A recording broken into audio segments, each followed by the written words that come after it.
সকাল সকাল ঘুম থেকে উঠে কোয়েল পাখির নতুন ঘরের কাজ শুরু করে দিলাম আলহামদুলিল্লাহ। আসসালামু আলাইকুম, কি অবস্থা সবার, কেমন আছেন সবাই? Welcome to our mini blog. তো আমরা গত ভিডিওতে আপনাদেরকে দেখাইছি আমাদের গাছগুলো আমরা কিভাবে কাঠের মেলে চিরাইছি, কিভাবে কি করছি, মোটামুটি একটা ধারণা দিছি আলহামদুলিল্লাহ আপনাদেরকে।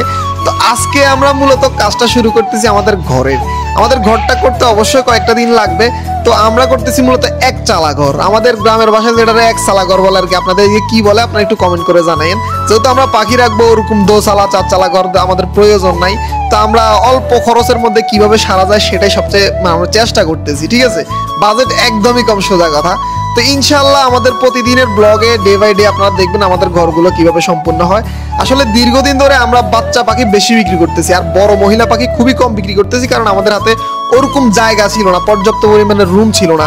কিন্তু আমাদের ভাইয়েরা যারা আমাদের থেকে পাখি নিচ্ছে তাদের একটাই কমপ্লেন, ভাই পাখিগুলো বড় করেন, আমরা মহিলা পাখি আলাদা করা বেশিরভাগ সময় নিব। যেটা আমরা আসলে খুব কমই পূরণ করতে পারছি। 10 জনকে ফিরাই দিছি, 2 জনকে পাখি দিছি, এমন অবস্থা হয়েছে। এখনো আমাদের কাছে মিডিয়াম সাইজের অনেক পরিমাণে পাখি আছে, কিন্তু বড় পাখির সংখ্যা খুবই কম। তো আমরা চাই পরবর্তীতে আমাদের কোনো ভাই যাতে আমাদের থেকে পাখি না নিয়ে ফিরে যায়, আমরা সবাইকে যাতে ভালো কোয়ালিটির ভালো মানের পাখি দিতে পারি। তো সবাই আমাদের জন্য দোয়া করবেন, আমাদের খামারের জন্য দোয়া করবেন, আর অবশ্যই অবশ্যই মাশাআল্লাহ বলবেন, যেন আমরা এভাবে একটু একটু করে আমাদের স্বপ্নের দিকে এগিয়ে যেতে পারি। সবাই ভালো থাকবেন, পরবর্তী ভিডিওতে দেখা হবে। আসসালামু আলাইকুম।